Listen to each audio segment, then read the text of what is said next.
इस वक्त हम बैठे हुए हैं डॉक्टर आर.सी. रमेश चंद्र भुजोलिया जी के पास, और जो हमारे सम्मानीय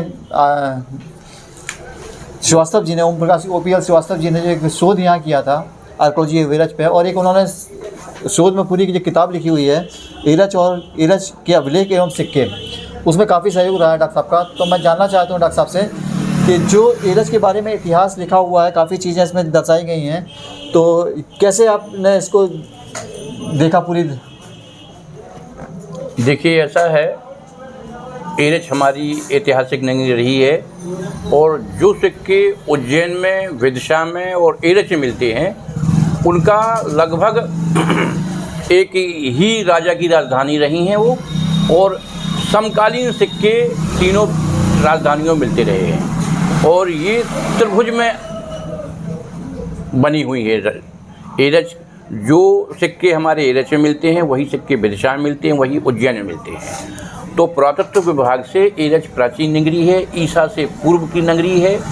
यहाँ पर ईंटें, पुरातत्व के टेराकोटा, सिक्के चांदी और सोने के और तांबे के समकालीन उसी समय के मिलते रहे हैं, जिनका डॉक्टर OPL श्रीवास्तव जी ने हम लोगों के सहयोग लेके उसमें माननीय हमारे स्वर्गीय हरदास वर्मा जी पूर्व चेयरमैन भी रहे, ज्ञा प्रसाद केवट भी रहे हैं, हमारे झा साहब भी रहे हैं, और हमारे जो तत्कालीन SDM या DM उन लोगों ने भी पूरा सहयोग किया।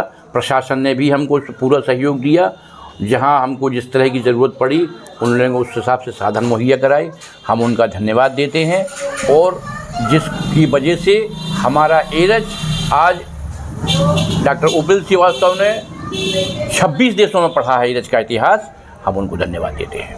अच्छा, एक चीज़ और जानना चाहते हैं कि जो जिस तरीके से ईसा पूर्व 3री और 2री शताब्दी में इसका उल्लेख मिलता है जी, और और उसके बाद आपका जो महोबा से ताम्रपत्र मिले हैं उनमें भी एरच का उपयोग मिलता है, तो दो तरीके से इसको जोड़ा गया है एरच के नाम को, एक एरक और दूसरा कक्ष के नाम से। एरक मतलब जो घास यहाँ उत्पन्न होती थी जी, इसको दुर्वासा ऋषि ने श्राप दिया था।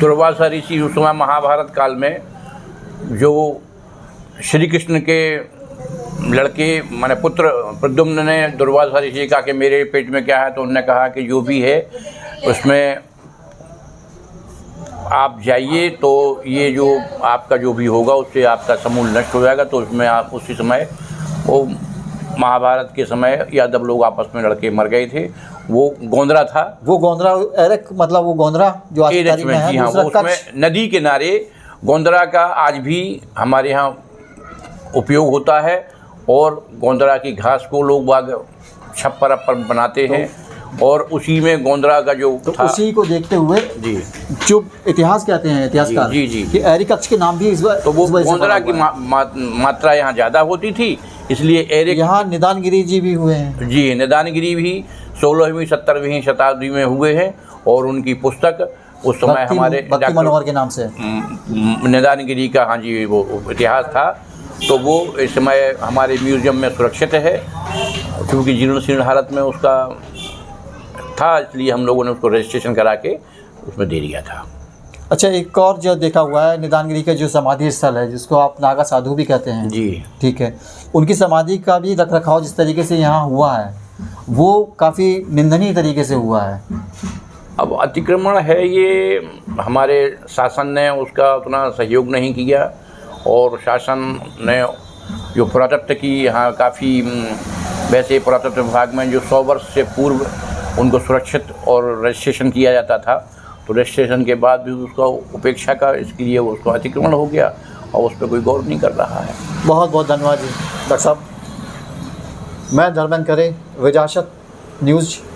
एक बार इसको सब्सक्राइब ज़रूर कीजिए, और आने वाले एपिसोड में फिर देखिएगा कि एरच का जो इतिहास है और जो यहाँ का व्यावसायिक स्तर है वो कैसे और किस तरीके से पीछे चला गया, एक इतनी बड़ी मंडी होने के बावजूद भी, वो आपको अगले एपिसोड में दिखाते हैं।